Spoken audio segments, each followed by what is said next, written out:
Hello friends, ಹೇಗಿದ್ದೀರಾ ಎಲ್ಲರೂ? I hope ನೀವೆಲ್ಲರೂ ಚೆನ್ನಾಗಿದ್ದೀರಾ. ನಾನು ಕೂಡ ಚೆನ್ನಾಗಿದ್ದೀನಿ.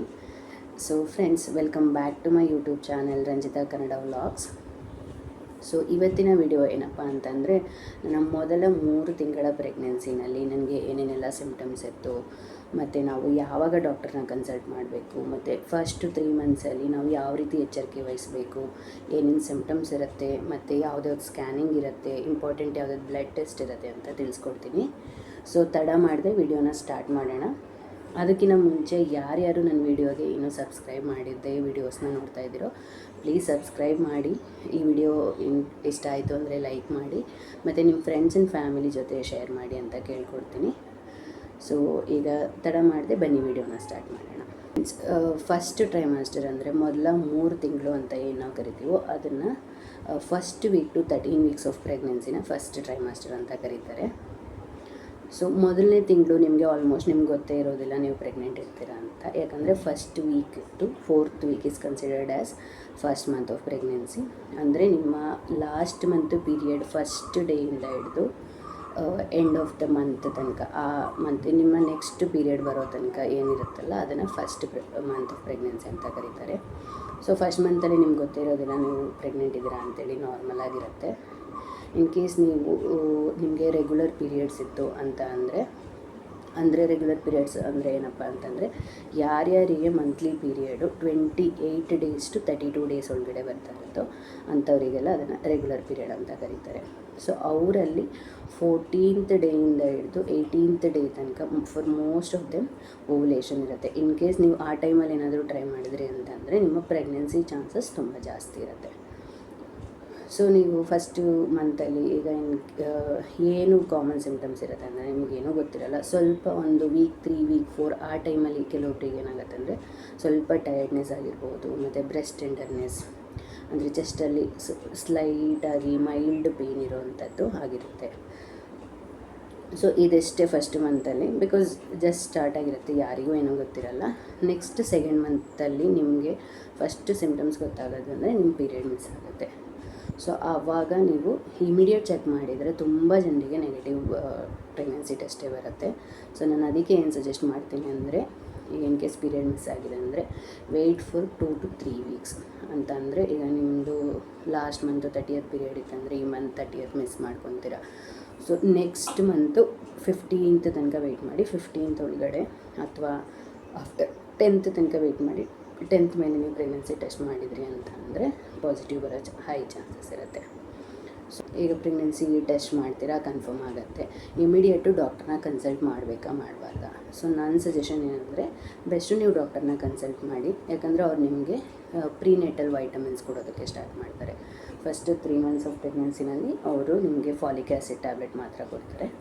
ಮತ್ತು ಇನ್ನೊಂದು, ಆ ಟೈಮಲ್ಲೇ ನಿಮ್ಮ ಇರೋವಂಥ ಏರಿಯಾದಲ್ಲಿ ಯಾರು ಬೆಸ್ಟ್ ಡಾಕ್ಟರ್ ಇದ್ದಾರೋ ಅವ್ರನ್ನ ಸರ್ಚ್ ಮಾಡಿ, ಬೆಸ್ಟ್ ಗೈನಕಾಲಜಿಸ್ಟ್ ಮಾಡಿ ಅವ್ರನ್ನ ಕನ್ಸಲ್ಟ್ ಮಾಡೋದು ಒಳ್ಳೆಯದು. ಇಲ್ಲ ಅಂತಂದರೆ ಇಮಿಡಿಯೇಟ್ ಕನ್ಸಲ್ಟ್ ಮಾಡೋ ಅವಶ್ಯಕತೆ ಇಲ್ಲ. ನೀವು ಇನ್ ಕೇಸ್ ನೀವೇನಾದರೂ ಪ್ರೆಗ್ನೆನ್ಸಿ ಪ್ಲ್ಯಾನ್ ಮಾಡಿದ್ದೀರಾ, ಆಲ್ರೆಡಿ ನೀವು ಪ್ರೀನೇಟಲ್ ವೈಟಮಿನ್ಸ್ ಎಲ್ಲ ತೊಗೊಳ್ತಾ ಇದ್ದೀರಾ ಅಂತಂದರೆ ಇಮಿಡಿಯೇಟು ನಿಮ್ಗೆ ಕನ್ಫರ್ಮ್ ಆಗಿದ ತಕ್ಷಣ ಕನ್ಸಲ್ಟ್ ಮಾಡೋ ಅವಶ್ಯಕತೆ ಇರಲ್ಲ. ವೆಯ್ಟ್ ಮಾಡಿಬಿಟ್ಟು 7 ವೀಕ್ ಅಥವಾ 8th ವೀಕ್ ಅಂದರೆ ನೀವು ಆಲ್ಮೋಸ್ಟ್ 2 ಮಂತ್ಸ್ ನಿಯರ್ ಇರುವಾಗ ಡಾಕ್ಟರ್ನ ಕನ್ಸಲ್ಟ್ ಮಾಡೋದು ತುಂಬಾ important. About second month of pregnancy ಮತ್ತು ನೀವು ಡಾಕ್ಟರ್ ಕನ್ಸಲ್ಟ್ ಮಾಡಿದ್ದೀರಾ ಅಂತಂದರೆ ಅವರು ನಿಮಗೆ ಏನೇನು ಟೆಸ್ಟ್ನ ಸಜೆಸ್ಟ್ ಮಾಡ್ತಾರೆ, ಯಾವ್ಯಾವ ಸ್ಕ್ಯಾನಿಂಗ್ ಇರುತ್ತೆ ಅಂತೇಳಿ ನಾನು ತಿಳಿಸ್ಕೊಡ್ತೀನಿ later part of the video. So coming back to symptoms, ಏನೇನು ಸಿಮ್ಟಮ್ಸ್ ಇರುತ್ತೆ ಅಂದರೆ every pregnancy is different friends. ಕೆಲವೊಬ್ಬರಿಗೆ ತುಂಬ ವಾಮಿಟಿಂಗ್ ಇರುತ್ತೆ, ತುಂಬ ಟಯರ್ಡ್ನೆಸ್ ಇರುತ್ತೆ, ಕೆಲವೊಬ್ಬರಿಗೆ ಏನೂ ಇರೋದಿಲ್ಲ, ಅವ್ರು ತುಂಬ ಆರಾಮಾಗಿರ್ತಾರೆ. ಯೂಶ್ವಲ್ ಸಿಮ್ಟಮ್ಸ್ ಅಂತ ಬಂದರೆ ನಾಶಿಯಾ ಇರುತ್ತೆ, ತುಂಬ ವಾಕರಿಕೆ ಬರೋ ಥರ ಆಗ್ತಿರುತ್ತೆ, ಮತ್ತು ಫುಡ್ ಅವರ್ಷನ್ಸ್ ಇರುತ್ತೆ. ನಿಮಗೆ ಕೆಲವೊಂದು ಫುಡ್ಡನ್ನು ನೋಡಿದ್ರೇ ವಾಮಿಟ್ ಬರೋ ಥರ ಫೀಲ್ ಆಗುತ್ತೆ, ಮತ್ತು ಕೆಲವೊಂದು ಸ್ಮೆಲ್ಲು ತುಂಬ ಸ್ಟ್ರಾಂಗ್ ಸ್ಮೆಲ್ಸ್ ಎಲ್ಲ ತೊಗೊಂಡಾಗ ನಿಮಗೆ ವಾಮಿಟ್ ಬರೋ ಥರ ಫೀಲ್ ಇರುತ್ತೆ.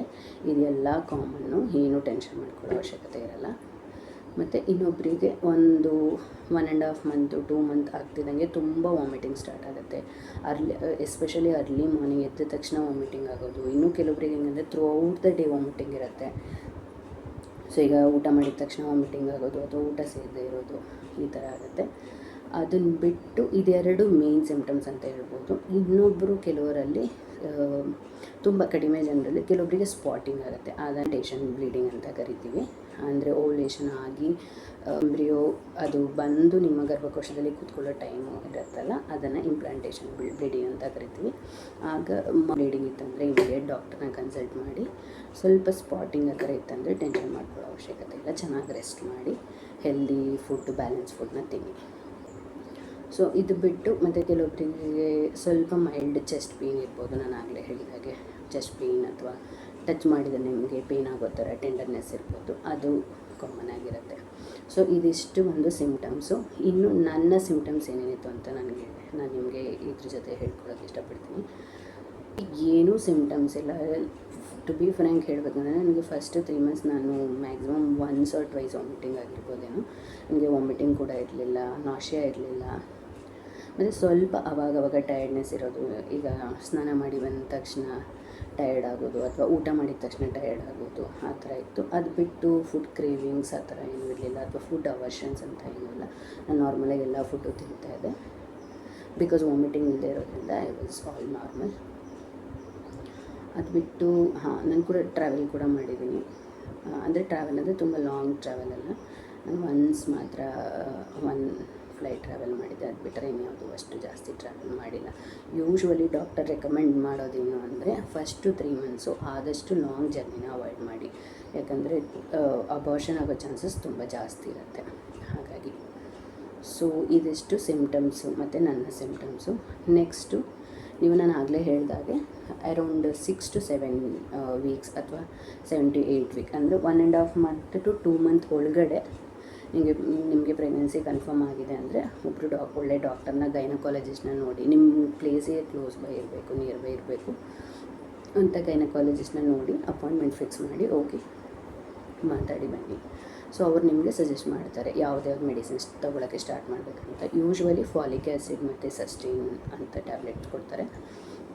ಬಟ್ ಅದು ಇಟ್ ಡಿಪೆಂಡ್ಸ್, ನಿಮ್ಮ ಬಾಡಿ ಟೈಪು, ನಿಮ್ಮ ಪ್ರೆಗ್ನೆನ್ಸಿ, ನಿಮ್ಮ ಎಲ್ಲ ಪ್ರೀವಿಯಸ್ ಹಿಸ್ಟ್ರಿ ಏನಾದರೂ ಇತ್ತು ಅಂದರೆ ಅದ್ರ ಬೇಸ್ ಮೇಲೆ ಡಾಕ್ಟರ್ ನಿಮಗೆ ಸಜೆಸ್ಟ್ ಮಾಡ್ತಾರೆ. ಯಾವುದೇ ಓನ್ ಮೆಡಿಕೇಷನ್ನ ತೊಗೋಬೇಡಿ. ಫಾಲಿಕ್ ಆ್ಯಸಿಡ್ನ ರೆಗ್ಯುಲರಾಗಿ ತೊಗೊಳ್ಳಿ, ಮತ್ತು ಹೆಲ್ದಿ ಫುಡ್ಡು, ಬ್ಯಾಲೆನ್ಸ್ ಫುಡ್ನ ತಿನ್ನಿ. ಹೊರಗಡೆ ಫುಡ್ಡೆಲ್ಲ ತಿಂದರೆ, ಯಾಕಂದರೆ ನಿಮ್ಗೆ ಆಲ್ರೆಡಿ ಟಯರ್ಡ್ನೆಸ್ ಇರುತ್ತೆ, ವಾಮಿಟಿಂಗ್ ಆಗ್ತಿರುತ್ತೆ. ಸೊ ಬಾಡಿ ಅಡ್ಜಸ್ಟ್ ಮಾಡ್ಕೊಳ್ಳೋದಕ್ಕೆ ಸ್ವಲ್ಪ ಕಷ್ಟ ಆಗ್ಬೋದು.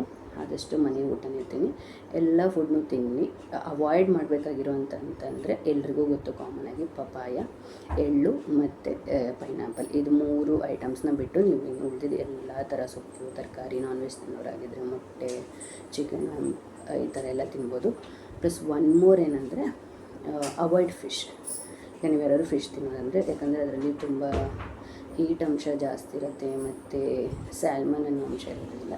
ಸೊ ಫಿಶ್ನ ಅವಾಯ್ಡ್ ಮಾಡೋದು ಒಳ್ಳೆಯದು ಫಸ್ಟ್ 3 ಮಂತ್ಸ್ ಆಯಿತು. ಕಮಿಂಗ್ ಬ್ಯಾಕ್ ಟು ಸ್ಕ್ಯಾನ್ಸ್, ಏನೇನು ಸ್ಕ್ಯಾನ್ಸ್ ಇರುತ್ತೆ ಅಥವಾ ಏನೇನು ಬ್ಲಡ್ ಟೆಸ್ಟ್ ಇರುತ್ತೆ ಅಂದರೆ, ನೀವು ಫಸ್ಟ್ ಡಾಕ್ಟರ್ ಕನ್ಸಲ್ಟೇಷನಲ್ಲಿ ಅವರು ಬೇಸಿಕ್ಕು ನಿಮ್ಮ CBC ಟೆಸ್ಟ್ ಮಾಡ್ತಾರೆ. ಅಂದರೆ ಕಂಪ್ಲೀಟ್ ಬ್ಲಡ್ ಕೌಂಟು, ಹಿಮೋಗ್ಲೋಬಿನ್ ಎಷ್ಟಿದೆ, ಮತ್ತು ನಿಮ್ಮದು ವೈಟ್ ಪೆಟಲ್ಸ್ ಆಗಿರ್ಬೋದು ಅಥವಾ ಆಲ್ ವೈಟಲ್ಸ್ ಏನಿದೆ ಅದನ್ನು ಚೆಕ್ ಮಾಡ್ತಾರೆ. ಅದಕ್ಕೊಂದಕ್ಕೆ ನೀವು ಬ್ಲಡ್ ಟೆಸ್ಟ್ ಕೊಟ್ಟು ಬಂದರೆ ನೀವು ನೆಕ್ಸ್ಟು ಟೈಮ್ ಹೋದಾಗ ಅಥವಾ ಕ್ಲೋಸ್ ಬೈ ಇದ್ದೀರ ಅಂದರೆ ಫಾಲೋ ಅಪ್ ಮಾಡಿ ರಿಪೋರ್ಟ್ಸ್ನ ತೊಗೊಳ್ಬೋದು. ಅರ್ಲಿ ಪ್ರೆಗ್ನೆನ್ಸಿ ಟೆಸ್ಟ್ ಅಂತ ಮಾಡ್ತಾರೆ, ಅಥವಾ ಇದನ್ನು ಡೇಟಿಂಗ್ ಸ್ಕ್ಯಾನ್ ಅಂತಲೂ ಕರೀತಾರೆ. ಸೊ ಇದನ್ನು ಯಾವ ಟೈಮಲ್ಲಿ ಮಾಡ್ತಾರೆ ಅಂತಂದರೆ ನಿಮಗೆ 6 to 8 ವೀಕ್ಸ್ ಒಳಗಡೆ ಮಾಡ್ತಾರೆ, ಆಯಿತಾ. ಸೊ ನಿಮ್ಮ ಫಸ್ಟ್ ವಿಸಿಟಲ್ಲೇ ನಿಮಗೆ ಡಾಕ್ಟರು ಅರ್ಲಿ ಪ್ರೆಗ್ನೆನ್ಸಿ ಟೆಸ್ಟ್ಗೆ ರೆಕಮೆಂಡ್ ಮಾಡ್ತಾರೆ. ಸೊ ಇದರಲ್ಲಿ ಮೇಯ್ನಾಗಿ ಏನು ಚೆಕ್ ಮಾಡ್ತಾರೆ ಅಂದರೆ ನಿಮ್ಮ ಬೇಬಿಗೆ ಹಾರ್ಟ್ ಬೀಟ್ ಬಂದಿದೆಯಾ ಇಲ್ವಾ ಅಂತೇಳಿ ಇದನ್ನು ಚೆಕ್ ಮಾಡ್ತಾರೆ. ಮತ್ತು CRL ಅಂತೇಳಿ ಚೆಕ್ ಮಾಡ್ತಾರೆ. ಅಂದರೆ it is a certain measurement which will help them to understand whether the pregnancy is growing progressing smoothly or not ಅಂತ. ಸೊ ಇದರಲ್ಲಿ mainly heart beat around usually normal healthy ಪ್ರೆಗ್ನೆನ್ಸಿನಲ್ಲಿ around 6 to 7 ವೀಕ್ಸಲ್ಲಿ baby heart beat detect ಆಗುತ್ತೆ through transvaginal scan. Case ಯಾರಿಗಾದರೂ first ನೀವು ಹೋಗಿರ್ತೀರ, ನಿಮ್ಮ doctor ನಿಮಗೆ ಸಜೆಸ್ಟ್ ಮಾಡಿರ್ತಾರೆ early pregnancy scan. So heart beat ಇನ್ನೂ ಇಲ್ಲ ಅಂತ ಹೇಳ್ತಾರೆ. ಸೊ ಏನೂ ಟೆನ್ಷನ್ ಮಾಡ್ಕೊಳ್ಳೋ ಅವಶ್ಯಕತೆ ಇಲ್ಲ. ಎಷ್ಟೊಂದು ಪ್ರೆಗ್ನೆನ್ಸಿನಲ್ಲಿ ನೀವು ಫಾಲೋ ಅಪ್ ಸ್ಕ್ಯಾನ್ ಮಾಡಿದ ಅಷ್ಟರಲ್ಲಿ ಹಾರ್ಟ್ ಬೀಟ್ ಬಂದಿರುತ್ತೆ. ನನ್ನ ಫಸ್ಟ್ ಪ್ರೆಗ್ನೆನ್ಸಿನಲ್ಲಿ ಕೂಡ ಹಾಗೆ ಆಗಿತ್ತು. ನಾವು ಹೋದಾಗ 6 ವೀಕ್ಸ್ ಅರೌಂಡ್ 6-7 ವೀಕ್ಸ್ ಅಷ್ಟರಲ್ಲಿ ಹೋಗಿದ್ವಿ. ಸೊ ಸ್ಕ್ಯಾನ್ ಮಾಡಿದಾಗ ನಮಗೆ ಅದು ಯೋಗ್ ಸ್ಯಾಕ್ ಅದು ಕಾಣಿಸ್ತಾ ಇದೆ ಅಂತ ಹೇಳಿದ್ರು, ಬಟ್ ಹಾರ್ಟ್ ಬೀಟ್ ಬಂದಿರಲಿಲ್ಲ. ನಾವು ಕೂಡ ಟೆನ್ಷನ್ ಆಗಿದ್ವಿ. ಬಟ್ ಡಾಕ್ಟರ್ ಸಜೆಸ್ಟ್ ಮಾಡಿದಾಗ ನಾವು ಫಾಲೋ ಅಪ್ ಸ್ಕ್ಯಾನ್ ಮಾಡಿದಾಗ ನನ್ನ ಮಗಳಿಗೆ ಹಾರ್ಟ್ ಬೀಟ್ ಬಂದಿತ್ತು. ಮತ್ತು ಹಾರ್ಟ್ ಬೀಟ್ ರೇಂಜು ಕೆಲವೊಬ್ಬರಿಗೆ ಅದು ಕನ್ಫ್ಯೂಷನ್ ಇರುತ್ತೆ. ಈಗ ಇಷ್ಟಿದ್ರೆ ನಾರ್ಮಲ್ಲು, 100ಗಿಂತ ಕಡಿಮೆ ಇದ್ದರೆ ಏನು ಮಾಡೋದು ಅಂತೇಳಿ. ಯೂಶ್ವಲಿ ತುಂಬ ಬೇಗ ಸ್ಕ್ಯಾನ್ ಮಾಡಿದ್ರೆ ಅಂದರೆ ನಿಮಗೆ 100 to 90 110 ಆ ಥರ ಇರುತ್ತೆ. ಸೊ ಅದೇನು ಭಯಪಡೋ ಅವಶ್ಯಕತೆ ಇಲ್ಲ. ಪ್ರೆಗ್ನೆನ್ಸಿ ಪ್ರೋಗ್ರೆಸ್ ಆದಾಗೆ ಬೇಬಿ ಹಾರ್ಟ್ ಬೀಟ್ ಕೂಡ ಇನ್ಕ್ರೀಸ್ ಆಗುತ್ತೆ. ಸೊ ಕೆಲವೊಬ್ಬರಿಗೆ ಫಸ್ಟ್ ಟೈಮಲ್ಲೇ 140 160 170 ಆ ಥರ ಇರುತ್ತೆ, which is also normal. So usually babies heart beat ಅಡಲ್ಟ್ಸಿಗಿನ್ನ ಜಾಸ್ತಿನೇ ಇರುತ್ತೆ. ಇದು ಬಂದು ನಿಮ್ಮ ಅರ್ಲಿ ಪ್ರೆಗ್ನೆನ್ಸಿ ಟೆಸ್ಟ್ ಬಗ್ಗೆ. ಅದಾದಮೇಲೆ ನಿಮಗೆ ನೆಕ್ಸ್ಟ್ ಯಾವಾಗ ಆಫ್ಟರ್ 1 ಮಂತ್ ಕರೀತಾರೆ, 1 to 1.5 ಮಂತ್ ಒಳಗಡೆ. ಯಾವಾಗ ಅಂದರೆ around 11 to 13 weeks of pregnancy. So ಆ ಟೈಮಲ್ಲಿ NT ಸ್ಕ್ಯಾನ್ ಸಜೆಸ್ಟ್ ಮಾಡ್ತಾರೆ. ಸೊ ಇದು ತುಂಬಾ ಇಂಪಾರ್ಟೆಂಟ್ ಸ್ಕ್ಯಾನ್ ಫ್ರೆಂಡ್ಸ್, ಯಾರೂ ಮಿಸ್ ಮಾಡ್ಕೊಳ್ಬೇಡಿ. ಯಾಕಂದರೆ ಇದರಲ್ಲಿ ಮಗುನ ಗ್ರೋತ್ ಹೇಗಿದೆ, ಮತ್ತು ಮಗುಗೆ ಎಲ್ಲ ಅರ್ಲಿ ಆರ್ಗನ್ಸ್ ಡೆವಲಪ್ಮೆಂಟ್ ಹೇಗಿದೆ, ಮತ್ತು ನೇಸಲ್ ಬೋನ್ ಬಂದಿದೆಯಾ, ಮತ್ತು ಮಗುನ ಬ್ಯಾಕ್ ಬೋನ್ ಇಲ್ಲಿ ನೆಕ್ಕಿನ ಹಿಂದಿನ ಡೆವಲಪ್ಮೆಂಟ್ ಹೇಗಿದೆ ಅಂತೇಳಿ ಚೆಕ್ ಮಾಡ್ತಾರೆ. ಸೊ ಇದನ್ನು ಬಂದು 11 to 13 ವೀಕ್ಸ್ ಆಫ್ ಪ್ರೆಗ್ನೆನ್ಸಿನಲ್ಲಿ ಮಾಡ್ತಾರೆ.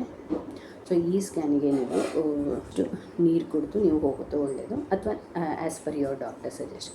ನಿಮ್ಮ ಡಾಕ್ಟರು ಅಥವಾ ನಿಮ್ಮ ಸ್ಕ್ಯಾನ್ ಮಾಡೋರು ಏನಿರ್ತಾರೋ ಅವ್ರು ಏನು ಸಜೆಸ್ಟ್ ಮಾಡ್ತಾರೋ ಅದನ್ನು ಫಾಲೋ ಮಾಡಿ. ಈ ಸ್ಕ್ಯಾನು ತುಂಬ ಇಂಪಾರ್ಟೆಂಟು, ಯಾರೂ ಮಿಸ್ ಮಾಡ್ಕೋಬೇಡಿ.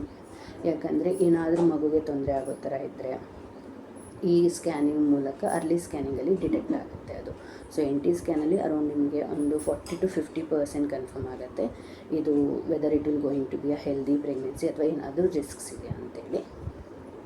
ಇದಾದಮೇಲೆ ನೀವು ಡಾಕ್ಟರ್ನ ಕನ್ಸಲ್ಟ್ ಮಾಡಿದಾಗ 1 more ಬ್ಲಡ್ ಟೆಸ್ಟ್ ಸಜೆಸ್ಟ್ ಮಾಡ್ತಾರೆ, ಡಬಲ್ ಮಾರ್ಕರ್ ಟೆಸ್ಟ್ ಅಂತ. ಸೊ ಇದರಲ್ಲಿ ಏನಂದರೆ ಏನಾದರೂ ಕ್ರೋಮೋಸೋಮಲ್ ಅಬ್ನಾರ್ಮಲಿಟೀಸ್ ಇದೆಯಾ ಅಂತೇಳಿ ಚೆಕ್ ಮಾಡಲಿಕ್ಕೆ ನಾರ್ಮಲ್ ಬ್ಲಡ್ನ ತೊಗೊಂಡು ಅವ್ರ ಲ್ಯಾಬಿಗೆ ಕಳಿಸಿ ಟೆಸ್ಟ್ ಮಾಡ್ತಾರೆ. ಇದು ಲೋ ರಿಸ್ಕ್ ಅಂತ ಬಂದರೆ ನೀವೇನೂ ಟೆನ್ಷನ್ ಮಾಡ್ಕೊಳ್ಳೋ ಅವಶ್ಯಕತೆ ಇಲ್ಲ, ನಿಮ್ಮ ಪ್ರೆಗ್ನೆನ್ಸಿ ಹೆಲ್ದಿಯಾಗಿ ಪ್ರೋಗ್ರೆಸ್ ಆಗ್ತಾಯಿದೆ ಅಂತ. ಸೊ ಇದಾಗಿತ್ತು ಫಸ್ಟ್ ಟ್ರೈಮಾಸ್ಟರ್ ಪ್ರೆಗ್ನೆನ್ಸಿ ಬಗ್ಗೆ. ಮತ್ತು ನನ್ನ ಕೆಲವೊಂದು ಟಿಪ್ಸ್ ಏನು ಅಂತ ಅಂದರೆ, ನೀವು ಮುಂಚೆ ಎಲ್ಲ ಈಗ ಯೂಶ್ವಲಿ ಏನು ಮಾಡ್ತಿರ್ತೀವಿ ನಾವು, ಬೆಳಿಗ್ಗೆ ಮಧ್ಯಾಹ್ನ ರಾತ್ರಿ ಅಂತೇಳಿ 3 ಟೈಮ್ ಊಟ ಮಾಡ್ತಿರ್ತೀವಿ. ಆ ಥರ ಮಾಡಬೇಡಿ. ಯಾಕಂದರೆ ನಿಮಗೆ ತುಂಬ ಟಯರ್ಡ್ನೆಸ್ ಇರುತ್ತೆ, ಜಾಸ್ತಿ ಜನಕ್ಕೆ ವಾಮಿಟಿಂಗ್ ಇರುತ್ತೆ. ಆದಷ್ಟು ಸ್ವಲ್ಪನ ಎವ್ರಿ 2 hours ಗ್ಯಾಪಲ್ಲಿ ತಿಂತಾ ಬನ್ನಿ. ಹೆಲ್ದಿ ಫ್ರೂಟ್ಸ್ ಈಗ ಯಾರೋ ಫ್ರೂಟ್ಸ್ ಅಂದರೆ ಫ್ರೂಟ್ಸ್ ತಿನ್ನೋದಕ್ಕೆ ಸ್ಟಾರ್ಟ್ ಮಾಡಿ. ಸ್ಟಾರ್ಟ್ ಟೇಕಿಂಗ್ ಮಿಲ್ಕು ತುಂಬ ಒಳ್ಳೆಯದು, ಬಿಕಾಸ್ ನಿಮಗೆ ಕ್ಯಾಲ್ಶಿಯಮ್ ಮತ್ತು ಐರನ್ ಎಲ್ಲ ತುಂಬ ಬೇಕಾಗಿರುತ್ತೆ. ಮಿಲ್ಕ್ನ ತಿನ್ನಿ, include eggs in your diet. Healthy food, home made ಫುಡ್ನ ತಿನ್ನಿ. ನಿಮಗೆ ಕೊಟ್ಟಿರ್ತಕ್ಕಂಥ ವೈಟಮಿನ್ಸ್ನ ರೆಗ್ಯುಲರ್ ಆಗಿ ತೊಗೊಳ್ಳಿ. ಮತ್ತು ಅವಾಯ್ಡ್ ಟ್ರಾವೆಲಿಂಗ್, ಆದಷ್ಟು ಟ್ರಾವೆಲಿಂಗ್ ಮಾಡೋದನ್ನು ಅವಾಯ್ಡ್ ಮಾಡಿ. ಈಗ ನೀವು ನಾರ್ಮಲ್ ಒಂದು 10 ಕಿಲೋಮೀಟರ್ 20 ಕಿಲೋಮೀಟರ್ ರೆಗ್ಯುಲರಾಗಿ ಟ್ರಾವೆಲ್ ಮಾಡ್ತಿದ್ದೀರಾ ಅಂದರೆ ದಟ್ ಈಸ್ ಓಕೆ, ಅದು ಅಲೋಡು. ಬಟ್ ಆದಷ್ಟು ಟ್ರೈ ಮಾಡಿ ಟ್ರಾವೆಲ್ನ ಅವಾಯ್ಡ್ ಮಾಡೋದಕ್ಕೆ. ತುಂಬ ಲಾಂಗ್ ಜರ್ನಿ ಎಲ್ಲ ಪ್ಲ್ಯಾನ್ ಮಾಡಬೇಡಿ, ಥ್ರೂ ಟ್ರೈನ್ ಆಗಿರ್ಬೋದು, ಥ್ರೂ ಬಸ್ ಆಗಿರ್ಬೋದು. ಬಟ್ ಏರ್ ಟ್ರಾವೆಲ್ ಸ್ವಲ್ಪ ಜನಕ್ಕೆ ರೆಕಮೆಂಡ್ ಮಾಡ್ತಾರೆ, ಅಂದರೆ ಆಫ್ಟರ್ 2 months ನೀವು ಟ್ರಾವೆಲ್ ಮಾಡ್ಬೋದು ಅಂತ. ಬಟ್ ಯಾವುದೇ ಟ್ರಾವೆಲ್ ನೀವು ಲಾಂಗ್ ಜರ್ನಿ ಮಾಡಬೇಕಿದ್ರು ಬೆಟರ್ ನಿಮ್ಮ ಡಾಕ್ಟರ್ನ ಒಂದ್ಸರಿ ಕನ್ಸಲ್ಟ್ ಮಾಡಿ ಅವ್ರು ಏನು ಹೇಳ್ತಾರೋ ಅದನ್ನು ಫಾಲೋ ಮಾಡಿ. ಆದಷ್ಟು ಫಸ್ಟ್ ಟ್ರೈಮಾಸ್ಟರಲ್ಲಿ ಟ್ರಾವೆಲ್ನ ಅವಾಯ್ಡ್ ಮಾಡಿ. ಯಾಕಂದರೆ ಮಿಸ್ಕ್ಯಾರೇಜ್ ಆಗೋ ಚಾನ್ಸಸ್ ಜಾಸ್ತಿ ಇರುತ್ತೆ. ಅದಕ್ಕೋಸ್ಕರ ಚೆನ್ನಾಗಿ ರೆಸ್ಟ್ ಮಾಡಿ. ಮತ್ತು ಈಗ ಯಾರಾದರೂ ಜಿಮ್ಗೆ ಹೋಗೋರಿದ್ದರೆ ಅಥವಾ ಹೆವಿ ಎಕ್ಸಸೈಸು ವರ್ಕೌಟ್ ಮಾಡೋರಿದ್ದರೆ ದಯವಿಟ್ಟು ಫಸ್ಟ್ ಟ್ರೈಮಾಸ್ಟರಲ್ಲಿ ಅದನ್ನು ಅವಾಯ್ಡ್ ಮಾಡಿ. ನಾರ್ಮಲ್ ವಾಕಿಂಗ್ ರೆಕಮೆಂಡೆಡ್, ಅಂದರೆ ಅರೌಂಡ್ 10 to 15 minutes ನೀವು ವಾಕ್ ಮಾಡ್ಬೋದು. ಅದು ತುಂಬ ಬ್ರಿಸ್ಕ್ ವಾಕಲ್ಲ, ನಾರ್ಮಲ್ ವಾಕ್ ಮಾಡ್ಬೋದು. ಚೆನ್ನಾಗಿ ನೀರು ಕುಡೀರಿ. ಡಿಹೈಡ್ರೇಷನ್ ಆಗೋ ಚಾನ್ಸಸ್ ಜಾಸ್ತಿ ಇರುತ್ತೆ, ಬಿಕಾಸ್ ನಿಮಗೆ ತುಂಬ ವಾಮಿಟಿಂಗ್ ಆಗ್ತಿರುತ್ತೆ. ಮತ್ತು ಕೆಲವೊಬ್ಬರಲ್ಲಿ ಫ್ರೀಕ್ವೆಂಟ್ ಯೂರಿನೇಷನ್ ಕೂಡ ಇರುತ್ತೆ. ಅದರಿಂದಾಗಿ ನಿಮ್ಮ ವಾಟರ್ ಇಂಟೇಕು ಚೆನ್ನಾಗಿರಲಿ. ಪ್ರತಿದಿನ ಒಂದು 3 to 4 ಲೀಟರ್ ನೀರು ಕುಡೀರಿ ಅಷ್ಟೇ ಫ್ರೆಂಡ್ಸ್. ಅದು ಬಿಟ್ಟು ಬೇರೆ ಏನೂ ಇಲ್ಲ. ಸೊ ನಿಮ್ಮ ಡಾಕ್ಟರ್ ಅಪಾಯಿಂಟ್ಮೆಂಟ್ಸ್ ಏನಿರುತ್ತೋ, ನಾನು ಇಲ್ಲೊಂದು ಕೆಲವೊಂದು ಪಾಯಿಂಟ್ಸ್ನ ಮಾಡ್ಕೊಂಡಿದ್ದೆ. I will just go through whether I have covered everything or not ಅಂತ. ಸೊ ನಿಮ್ಮ ಡಾಕ್ಟರ್ ನಿಮಗೆ ರೆಕಮೆಂಡ್ ಮಾಡಿರ್ತಾರೋ ಆ ಟೈಮಿಂಗ್ಸಲ್ಲಿ ರೆಗ್ಯುಲರ್ ಆಗಿ ನೀವು ಚೆಕಪ್ಸಿಗೆ ಹೋಗಿ, ಮತ್ತು ರೆಗ್ಯುಲರ್ ಬ್ಲಡ್ ಟೆಸ್ಟ್ ಮಾಡಿಸಿ, ರೆಗ್ಯುಲರ್ ಸ್ಕ್ಯಾನ್ಸ್ ಏನು ಸಜೆಸ್ಟ್ ಮಾಡಿರ್ತಾರೋ ಅದನ್ನು ಮಾಡಿಸಿ. ಇನ್ ಕೇಸ್ ಯಾರಾದರೂ ಸ್ಮೋಕ್ ಮಾಡೋರು ಡ್ರಿಂಕಿಂಗ್ ಇರೋ ಹ್ಯಾಬಿಟ್ ಇರೋರು ಇತ್ತು ಅಂದರೆ ದಯವಿಟ್ಟು ಅದನ್ನು ಅವಾಯ್ಡ್ ಮಾಡಿ. ನಿಮಗೆ ಪ್ರೆಗ್ನೆಂಟ್ ಅಂತ ಗೊತ್ತಾಗಿದ ತಕ್ಷಣದಿಂದನೇ ಅಥವಾ ನೀವು ಪ್ಲ್ಯಾನಿಂಗ್ ಮಾಡ್ತಿದ್ದೀರ ಅಂದರೆ ಆ ಟೈಮಿಂದನೇ ನೀವು ಅವಾಯ್ಡ್ ಮಾಡೋದು ತುಂಬಾ ಒಳ್ಳೆಯದು ನಿಮಗೆ ಮತ್ತು ನಿಮ್ಮ ಬೇಬಿ ಮತ್ತು ಹೆಲ್ದಿ ಪ್ರೆಗ್ನೆನ್ಸಿಗೆ. ಫ್ರೆಂಡ್ಸ್, ಇದಾಗಿತ್ತು ಇವತ್ತಿನ ವಿಡಿಯೋ. ಐ ಹೋಪ್ ನಾನು ಎಲ್ಲ ಪಾಯಿಂಟ್ಸ್ನ ಕವರ್ ಮಾಡಿದ್ದೀನಿ ಅಂತ ಅಂದ್ಕೊಳ್ತೀನಿ. ನಿಮಗೆ ಇದನ್ನು ಬಿಟ್ಟು ಬೇರೆ ಏನಾದರೂ ಡೌಟ್ಸ್ ಇತ್ತು ಅಂದರೆ ಕಮೆಂಟ್ ಸೆಕ್ಷನಲ್ಲಿ ತಿಳಿಸಿ. ಮತ್ತು ಇನ್ನೂ ಯಾರ್ಯಾರು ನಮ್ಮ ವಿಡಿಯೋವನ್ನು ಸಬ್ಸ್ಕ್ರೈಬ್ ಮಾಡ್ಕೊಳ್ದೆ ನೋಡ್ತಾ ಇದ್ದೀರೋ ಪ್ಲೀಸ್ ಸಬ್ಸ್ಕ್ರೈಬ್ ಮಾಡಿ, ಸಪೋರ್ಟ್ ಮಾಡಿ. ನಾನು ಇದೇ ರೀತಿ ಪ್ರೆಗ್ನೆನ್ಸಿ ಮತ್ತು ಮದರ್ಹುಡ್ ಬಗ್ಗೆ ಇನ್ಫಾರ್ಮೇಟಿವ್ ವಿಡಿಯೋಸ್ನ ಮುಂದಿನ ದಿನಗಳಲ್ಲಿ ಅಪ್ಲೋಡ್ ಮಾಡ್ತಾ ಇರ್ತೀನಿ. ಸೊ ನಾನು ಯಾವುದೇ ವಿಡಿಯೋ ಅಪ್ಲೋಡ್ ಮಾಡಿದ ತಕ್ಷಣ ನಿಮಗೆ ನೋಟಿಫಿಕೇಷನ್ ಬರುತ್ತೆ. ನೀವು ನಮ್ಮ ಚಾನಲ್ಗೆ ಸಬ್ಸ್ಕ್ರೈಬ್ ಆಗಿ ಬೆಲ್ ಬಟನ್ನ ಪ್ರೆಸ್ ಮಾಡಿದ್ದೀರ ಅಂತಂದರೆ. ಸೊ ಫ್ರೆಂಡ್ಸ್, ಇದಾಗಿತ್ತು ಇವತ್ತಿನ ವಿಡಿಯೋ. ನಿಮಗೆ ಇಷ್ಟ ಆಗಿದೆ ಅಂತ ತಿಳ್ಕೊಳ್ತೀನಿ. ವಿಡಿಯೋ ಇಷ್ಟ ಆಗಿದೆ, ಇನ್ಫಾರ್ಮೇಟಿವ್ ಅಂತ ಅನಿಸ್ತು ಅಂದರೆ ಪ್ಲೀಸ್ ಲೈಕ್ ದ ವಿಡಿಯೋ. ನಿಮ್ದು ಏನೇ ಡೌಟ್ಸ್ ಇತ್ತಂದರೂ ಕಮೆಂಟ್ ಮಾಡಿ. ಅಥವಾ ನೀವು ಯಾರಾದರೂ ಮೇಲಾಗಿದ್ದರೆ, ನಿಮಗೆ ಗೊತ್ತಿರೋರು ಯಾರಾದರೂ ಪ್ರೆಗ್ನೆಂಟ್ ಮದರ್ ಇದ್ದರೆ ಅವ್ರ ಜೊತೆ ಈ ವಿಡಿಯೋನ ಶೇರ್ ಮಾಡಿ. ಸೊ ಅವ್ರಿಗೂ ಕೂಡ ಒಂದಷ್ಟು ಇನ್ಫಾರ್ಮೇಷನ್ ಸಿಕ್ಕಾಗುತ್ತೆ. ಮತ್ತು ಈ ವಿಡಿಯೋ ಕೊನೆಯಲ್ಲಿ ನಾನು ನನ್ನ ಫಸ್ಟ್ ಅದ್ರ ಪ್ರೆಗ್ನೆನ್ಸಿ ಸ್ಕ್ಯಾನ್ ಏನಿತ್ತು ಅದ್ರ ರಿಪೋರ್ಟ್ ಏನಿದೆಯೋ ಅದನ್ನು ಅಟ್ಯಾಚ್ ಮಾಡ್ತೀನಿ. ಮತ್ತು ನನ್ನ NT ಸ್ಕ್ಯಾನ್ ರಿಪೋರ್ಟ್ನ ಅಟ್ಯಾಚ್ ಮಾಡ್ತೀನಿ. ಸೊ ಯಾರ್ಯಾರು ಫಸ್ಟ್ ಟೈಮ್ ಮಾಮ್ ಇರ್ತಾರೋ ಅವ್ರಿಗೊಂದು ಐಡಿಯಾ ಬರೋ ಥರ ಆಗುತ್ತೆ. ಸೊ ಇದು ನನ್ನ ಅರ್ಲಿ ಪ್ರೆಗ್ನೆನ್ಸಿ ಸ್ಕ್ಯಾನ್ ರಿಪೋರ್ಟ್. ನೀವು ನೋಡ್ತಾ ಇರ್ಬೋದು, ನಾವು ಸ್ಕ್ಯಾನ್ ಮಾಡಿಸಿದ್ದು 7 weeks 3 days ಇರುವಾಗ. ಸೊ ಹಾರ್ಟ್ ಬೀಟ್ ಬಂದು 153 ಇದೆ. ಮತ್ತು ಇದರಲ್ಲಿ ಸಿಂಗಲ್ ಬೇಬಿನ ಅಥವಾ ಟ್ವಿನ್ಸ್ ಇದೆಯಾ ಅಂತ ಗೊತ್ತಾಗ್ತಾ ಇದೆ.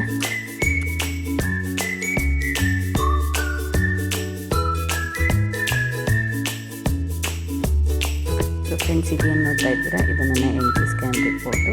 ಸೊ ಇದು ಬಂದು ಆಲ್ಮೋಸ್ಟ್ 12 weeks 6 days ಇರುವಾಗ ಮಾಡಿದ್ದು. ಸೊ ಇದರಲ್ಲಿ ಫೀಟಲ್ ಹಾರ್ಟ್ ರೇಟ್ ಬಂದು 164 ಇದೆ. ಮತ್ತು ನಾನು ಹಾಗೆ ವಿಡಿಯೋದಲ್ಲಿ ಹೇಳಿದಾಗೆ ಏನಾದರೂ ಕ್ರೋಮೋಸೋಮಲ್ ಅಬ್ನಾರ್ಮಾಲಿಟೀಸ್ ಇದೆಯಾ ಅಂತ ಟ್ರಯೋಸಮಿ 21, 18 ಮತ್ತು 13 ಚೆಕ್ ಮಾಡಿದರೆ ಎಲ್ಲರೂ ಲೋ ರಿಸ್ಕ್ ಇದೆ. ಸೊ ಇದು ಆಗಿತ್ತು ನನ್ನ detail report. I hope video ನಿಮಗೆ ಇಷ್ಟ ಆಗಿದೆ ಅಂತ ಅಂದ್ಕೊಳ್ತೀನಿ. Thanks for watching. Please like, share and comment, and please subscribe to our channel. Thank you. Bye bye.